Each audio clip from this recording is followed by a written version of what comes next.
An entrepreneurial journey begins not with a flashy launch or a $1 million pitch, but with a deep inward journey. In this part, we set sail on a voyage of a self-discovery, peeling back the layers to uncover the strengths, passion, and driving forces that will fuel your venture. We'll equip you with the frameworks for validating your business ideas, ensuring they are rooted in market needs and primed for success. And finally, we'll craft a sturdy business plan, your roadmap to navigating the entrepreneurial seas with a passion and purpose. So let's set the sail. Hi, welcome to episode number 1.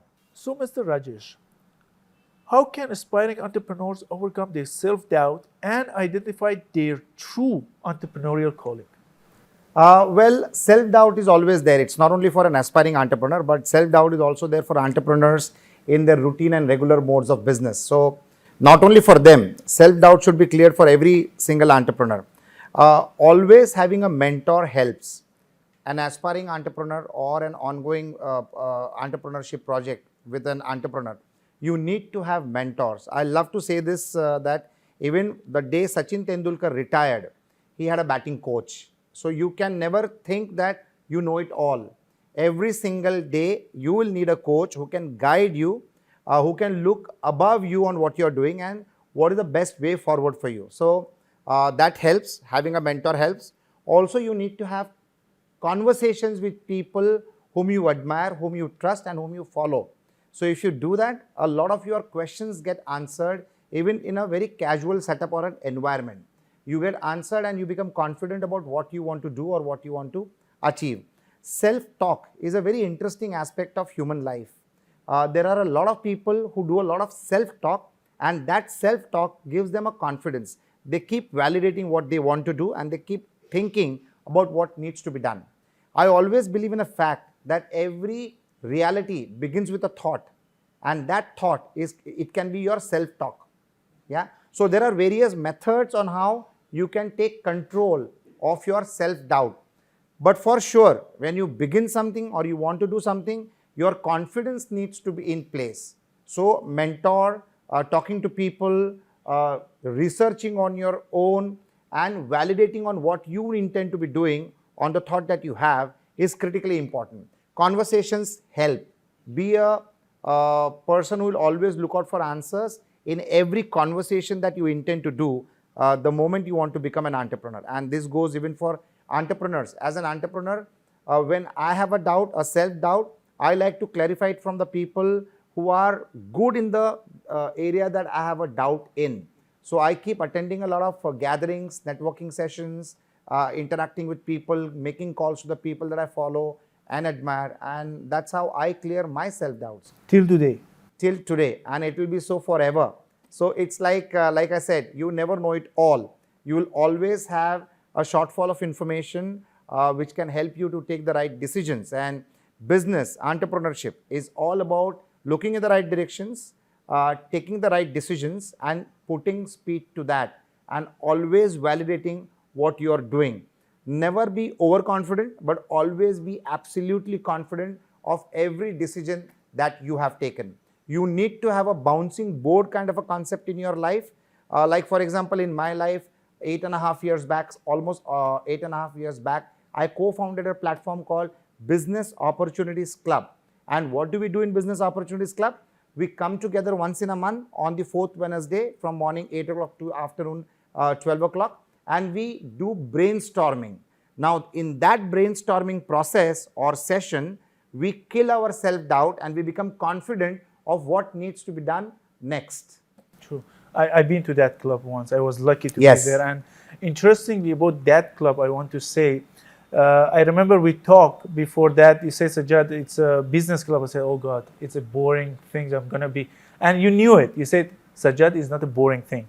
So you read what is in my mind. And we went there and it was so fun. Like everyone has 1 minute and I couldn't miss anything in that 1 or 1.5 hours. I remember it was amazing. So from your answer, what I got is person shouldn't have ego. First thing. Second, my question about self-talk. It's a very tricky thing, because if I do that, half of the people will say, "Oh, he's a mad person." How can person do that self-talk? Can you explain more about self-talk? You need to become your best friend. Only when you are friendly towards yourself can you be good friends with somebody else. You should not have shyness of asking anything to anybody. Of course, I also believe in one aspect that you need to ask the right question to the right person, because a wrong question to the right person is the wrong answer, and a wrong question to the right person is also a wrong answer. You need to understand and analyze who can help you in the process of clearing the self-doubt that you have about some subject or some activity. You should never be ashamed of being bold. So in school, I had a very dear friend and his father used to say this dialogue, जिसने की शर्म उसके फूटे करम और जिसने की बेशर्माई उसको मिली दूध मलाई. So you need to be absolutely bold and free flowing. Do not reserve yourself of getting into a valid conversation, and do not be afraid about the reaction that the other person will give to you. I also believe very strongly of having a mentor. Even I have multiple mentors in my life. A mentor will show you the way, guide the way, and walk the way with you. And everybody needs to have that. Historically, in India, people have believed in the concept of the Eklavya and Dronacharya story.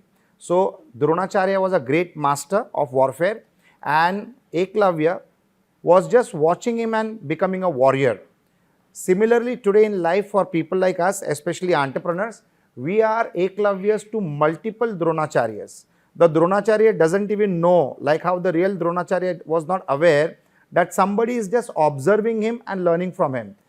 Subconsciously, Sajjad, the people that we follow on social media handles or on television or in newspapers, they are actually our Dronacharyas.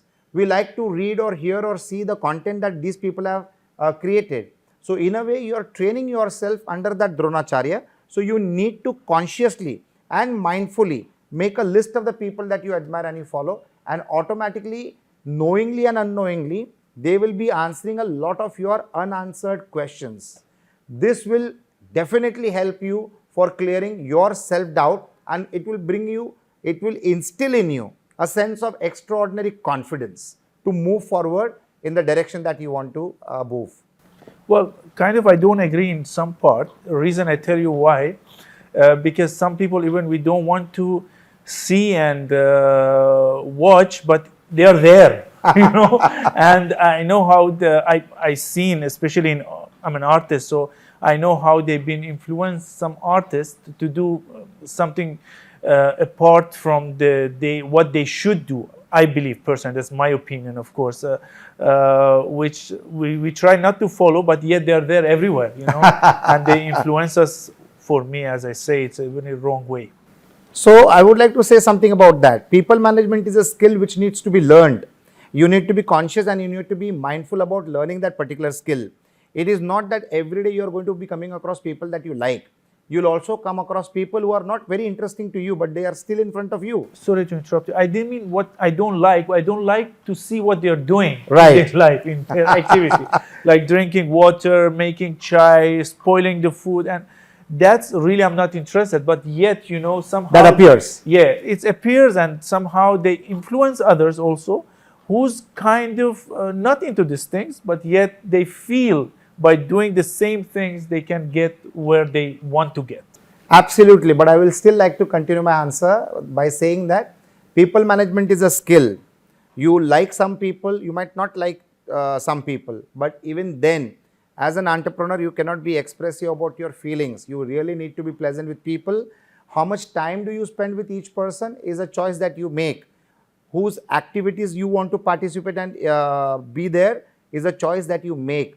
But at many places, you will come across people that you are not very comfortable with, but still you have to be in the part of that particular ecosystem. So managing those situations is an art which you should learn. And that's what very successful people do.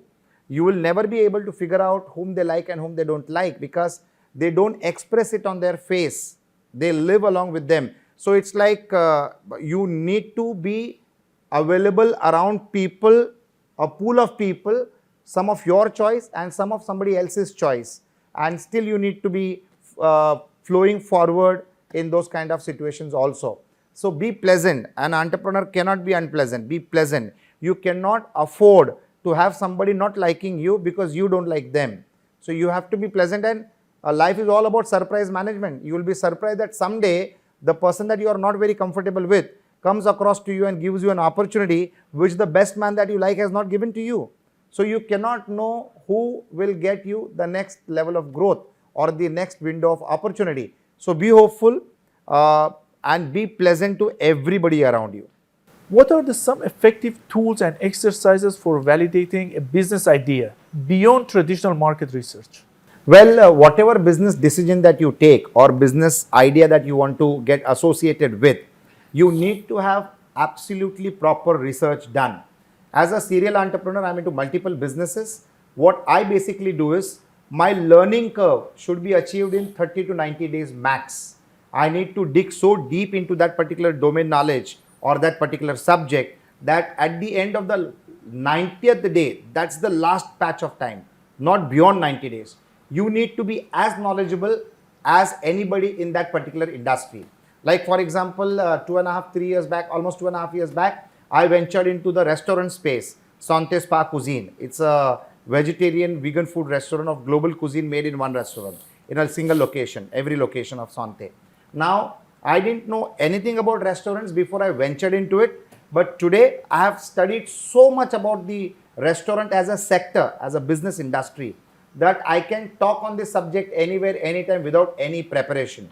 So you need to be knowledgeable because you need to be taking the right decisions, you need to be moving in the right direction, you need to get associated with the right sets of people, teams of people, you need to be in the right ecosystem of that particular business sector. Now all of this can happen only when you know that sector well. Thanks to technology, the whole world has become a small village. Thanks to technology, every information is available, and the people that you can't meet in person, they are available online, and the people you want to meet in person, you need to meet with them and have dialogues, have conversations.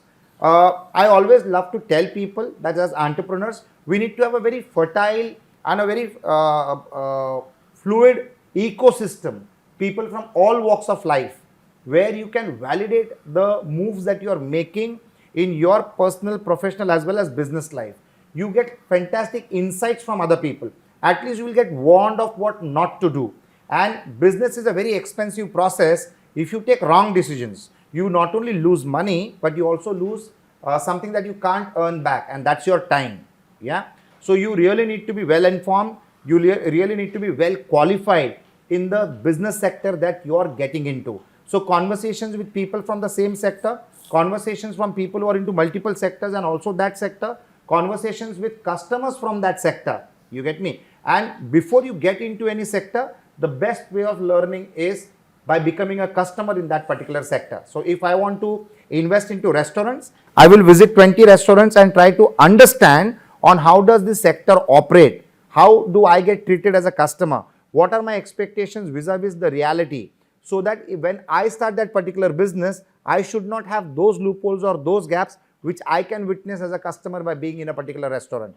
So this is just one example, but you really need to validate every decision that you take. So it will be friends, relatives, people from that particular sector, people that you can research on in the online space, and also by being a customer in the sector that you want to be a part of. So these are the policies that I use. Like I'm into real estate development. I really have taken a lot of efforts and learned the nuances of real estate, on how an architect thinks, how a contractor thinks, how to define the size of the land, the technicalities of that project, the valuations of that project, how to do fund management for that project. So I've really studied and mastered to a great extent.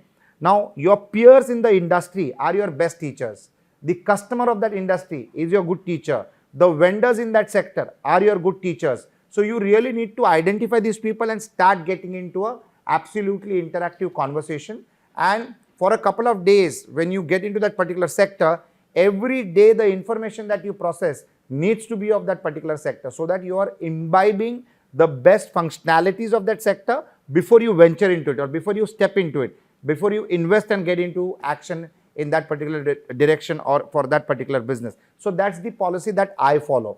A lot of people might be following a similar policy, or might be having some difference in what they do vis-a-vis what I do in getting into a new direction or a new sector or a new segment or a new business. But it is interesting to get into new sectors all the time for serial entrepreneurs like me. But for an entrepreneur who wants to start a new business, I think this kind of steps will be definitely extremely helpful. Are you interested in a film business as well? Well, as I'm doing this show with you, you're a film star. Definitely, film industry is one sector that I'm going to be interested in. Content creation, filmmaking. So, if you want to live multiple lives, you make one movie, because what you must have missed as a gap in your personal life, you can actually see it happening in the movie that you produce. So, it's a beautiful way of storytelling. Also, when you make a film, you're actually learning discipline, and you also learn man management and talent management. In a film, what I have seen very closely, I've been a part of a Marathi film in the past, almost 10 to 12 years back. But when you make a film, you actually learn man management, and beyond learning man management, you also learn how to manage multiple egos at the same time. Because the actors, the directors, the writer, all of them have egos, and you really need to manage those egos as you go along producing that film or making that film. Okay. This is a good news for some directors who they are looking for fund. So Mr. Rajesh is here. You can approach him anytime. You said interesting point about the research. You said it need to be, for you at least, between 30 to 90 days. Any reason for that? You should not outlive the period of the business that you're intending to do. So you need to put up a stopgap. So I generally try to do it within the first 30 days itself. But in the worst scenario, it should not be beyond 90 days. So all the people listening to our conversation need to be aware that you have to dig deep into the business segment that you are into or you are planning to get into. Without knowledge, you will not be able to control the resources that you have integrated for the sustenance, survival and growth of the business that you are getting into. So you need to be extremely knowledgeable in the segment and the sector that you are. Also, this kind of learning helps. So you might learn most of it in the first 90 days, but constantly also you need to be learning, because business is all about newness. And how can you bring new elements into an existing business and an old business that you are already running currently. So it's all about newness. What is the new angle that you will bring into the business which will give you the next level of growth? Otherwise, when you do X amount of efforts, you get X amount of results. If you want to go X plus Y, you really need to get newness bringing into your business. A very simple way that I follow is, suppose if I am getting into a restaurant business, I will not only see the trends that's happening in Mumbai, but I will also get into understanding the trends which is happening across the multiple cities of India and across the multiple cities of the world. So my eyes are always teaching me. So if I'm in Dubai, I will go to the restaurants in Dubai and try to see what they are doing different, which can be implemented in the business that I do, which can be added to Sante Spa cuisine back home in India. So I always become a good learner. And when you are an entrepreneur, actually you need to be a continuous student. You need to be learning all the time. Everybody around you is teaching you something or the other. Etiquettes, customer management, vendor management, your infrastructure management, your maintenance management. So all the time you are in the learning mode. As I'm talking to you, as we are conducting this podcast, even here I'm learning that how much planning goes into getting something done as simple as a podcast. So imagine how much planning should be there for a construction of a building, or for operating of a restaurant, or for making a film and movie. So it's all about preparation. But preparation can happen in the right direction if your research has really served you with the right information. I have a question. The best hummus I tried was in Sante. Is it influenced from Dubai? Well, it is not influenced from Dubai, but definitely Dubai is a benchmark. It's a Middle Eastern dish, so definitely you get great hummus in the Middle Eastern part of the world, but it is improvised a lot. Like Sante Spa cuisine was born in Pune, in Koregaon Park, common wall away from Osho Ashram. So when the people from Osho Ashram started coming to Sante Spa cuisine, the chef started curating the taste as per the needs of these foreigners. And automatically we could design something which is very different from the regular hummus or the other dishes that's available elsewhere. to an extent that 70% of the food that you might experience in Sonte is invented by Sonte.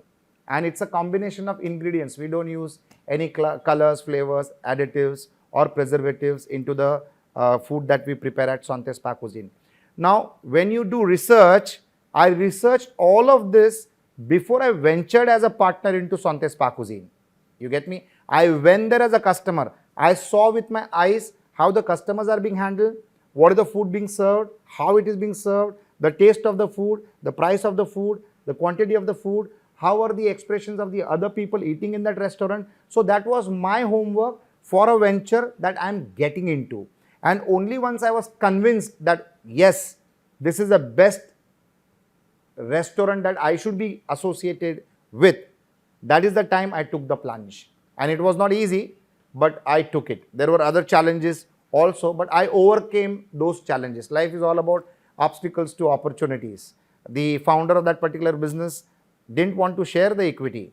So I had to convince her to accept me as a partner in the business. Many a times the entrepreneurs want me to become a partner with them and they convince me. But sometimes when the business is robust, well established and growing, it is difficult to get into those companies. So you need to have a combination of both. Well, I doubt if someone can convince you, because I tried about some businesses for past 2-3 years, but it didn't work. But talking about Sonte, I still go back because I'm a foodie. And I have to say, I feel hungry now, and I hope that for the lunch break, we're going to have Sonte. 100%. Yeah. So there is this pomegranate pizza. I remember after having it, I went and I talked to my friend. That's the main topic I talked to my friends about. And I said, there is pomegranate pizza. They say, how is possible? I seen like, okay, 2-3 pieces, but like pizza full of pomegranate, that's not possible. And that's a very interesting place. I mean, I always, whenever I go to Sonte, I come outside surprised. Okay, if I tell someone I had this kind of food and it was good and yummy, it's kind of funny for anyone to believe it. But that's when you said that, because you were in Pune and there's so many foreigners that were coming there, and of course the chef had to study their taste, their palate, and then all this creativity came out. And interesting, because when we talk about the research, so that's all is connected to that. When creating a business plan, how can entrepreneurs strike a balance between detailed projection and adaptability to unforeseen circumstances? Well, I would love to say that every entrepreneur should have a definitely strong plan before he ventures into a business venture. When I say entrepreneurs, it does not necessarily mean only startups or new entrepreneurs. It also applies to existing entrepreneurs who are kind of diversifying or starting an additional activity in their existing business. It is just like an architect making a proper plan before the building gets constructed. It comes into his mind, he transfers it to the mind of the customer, then he connects it with all the other elements of the project design team, which has to construct the particular structure, and then the construction begins. Similarly, for business, before you construct your business, you really need to be well planned. It should be like a Google location, Google map. Whenever you're going towards a particular destination, Google will give you 2 to 3 options, which can take you fastest and the most comfortable possible way to that particular destination. Similarly, an entrepreneur needs to have solutions in case of an unforeseen situation. You cannot get stuck or you cannot get blocked at a particular situation and say, oh, I never anticipated this. Again, what you lose is time and money. You should not do both. But if you are well planned in advance, then you will not be exposed to such kind of sudden surprises. I love to call a terminology called surprise management. So what is surprise management? In the course of you doing a particular business activity, if a particular plan fails, then what is the plan that you will immediately execute to achieve the same outcome or to reach the same destination? Your journey might get a little longer, but ultimately you will achieve your goal, you will achieve that particular destination. So you need to be flexible in mind.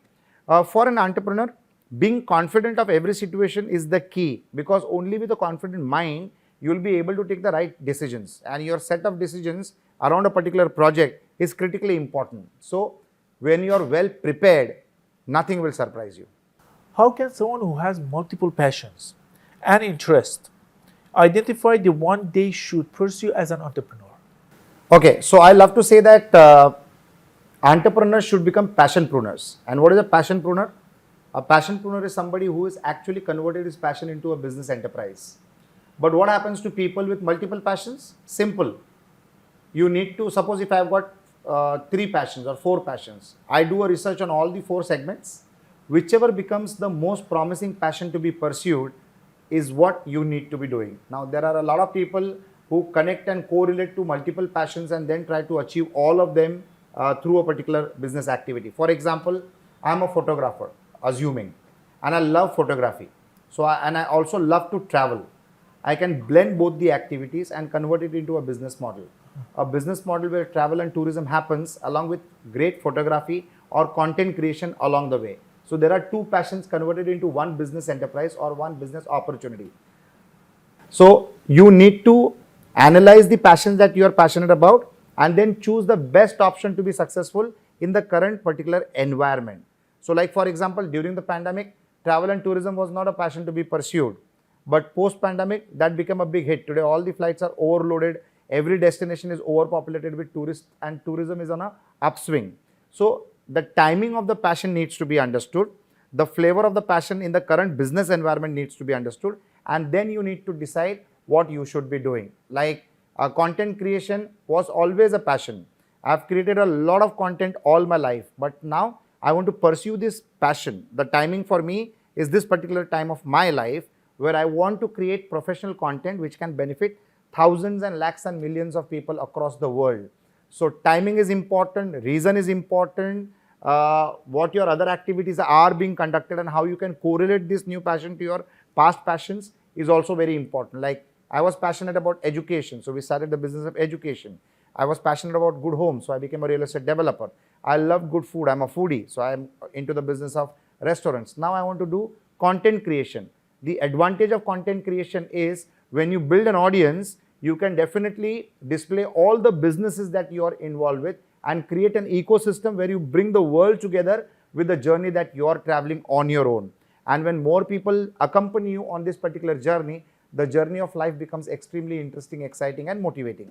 So that's what I mean by identify your passions, but choose them as per the timing of that passion, on what can be the most productive in your current moment of life and where you are situated and the type of resources, quality of resources which are available for you to utilize to implement and convert your passion into a business enterprise and become an entrepreneur who has been a passionpreneur for that particular passion. So I have to say, I agree with what you said about after the pandemic. I mean, we have a lot of travelers, but we have more of solo travelers, unfortunately, after the pandemic. How can someone who doesn't have a lot of business experiences build the confidence to launch their own venture? So you don't need to have business experience to become a businessman or to become an entrepreneur. You just need to be passionate about of what you want to achieve. You'll be surprised that a lot of people become entrepreneurs after being customers. Like for example, if I go to a particular restaurant and if I love that particular food, I would love to get associated with that owner of that business and start another restaurant with that owner of the business. There are people who go to gyms as customers and they love the gym, the way it's operated, the way it's managed, and they go and speak to the business owner and try to become partners with them in the new gym. What I can definitely recommend people is collective efforts are today more productive than singular efforts. All the successful ventures in the world today, if you go to see, are collaborative efforts of more than one person. There might be one person leading, one person in front of that business, but many businesses are today successful because of collaborative efforts. Efforts of more than one person in the business with different strengths which come together for a common goal and a common purpose. So try to be as safe as possible. So there are a lot of communities in India, and I know multiple communities which will have 20 partners in one business. Okay, in Hindi they say कि मैं 5 पैसे का partner हूँ. 5 paisa means you are 1/20th of that 1 rupee as a partner. Now why do they do that? It's not because of lack of financial resources. It's because of collective strength. When you are together in a collaborative effort, the chances of you becoming successful is more better, more positive. So collaborative working is one good thing. No harm in starting a business enterprise on your own. You don't need business experience. I'm a first generation entrepreneur. Forget first generation. In my entire khandan, in my entire family, other than me, hardly anybody is there doing business. So you don't have to have a background of being an entrepreneur. You just need to have the will to do it. You just need to have the confidence that you will be able to achieve it. And I always love to tell people that when you are an employee, you are either an entrepreneur or you are an employee. There is nothing different. There is nothing else than this. A professional, according to me, is also an entrepreneur. So if you are not an entrepreneur, which means you are an employee. And if you are an employee, you need to translate the speed of your growth by becoming an entrepreneur. Some of them do, and that's how they became good entrepreneurs. So primarily good employees also become good entrepreneurs. What they expect from their employer is now what they will give to their employees. Yeah. So you don't need to have pre-experience, but definitely you need to have the will, never giving up attitude, focus, consistency, persistent efforts, and the confidence that you will make it through. Thank you. That's the end of the first episode.